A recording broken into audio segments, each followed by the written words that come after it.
Welcome to Pinehurst number 2. The sun's setting on this Saturday. It's Digital Drive, and Andy North, the two-time champion. Martin Kaymer began the day with a big lead. He shoots a couple over par, but makes a birdie at the last and has a 5-shot lead heading into Sunday. How close do you feel like someone realistically has to be to chase him down? It'd have to be one of the 5 gentlemen who are at least 1 under par or more.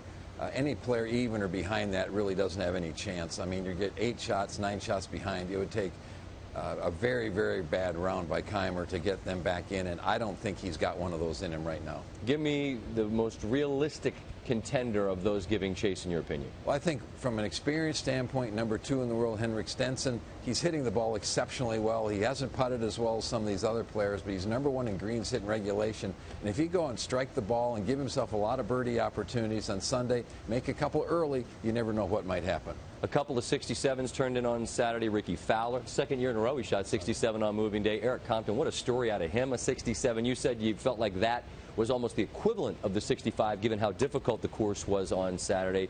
That or something else that most impressed you? I think the fact that Kaymer got off to a real shaky start. He made a bogey early. Then at the 4th hole, he hit a bad pull, really his first bad drive of the week, into the pine trees and left. And the ball ended up in this pile of pine straw, and he couldn't play it. So he ended up having to take an unplayable lie, and he was able to manufacture a bogey out of that by making about a 15-footer. This really kind of settled it down, I believe, at the fact that he could have been 4 over after 4 and ended up only 2 over. Then the par 5 fifth, he knocks it on the green about 6 feet, makes it for eagle, and all of a sudden he's back to even par for the day. Huge turnaround.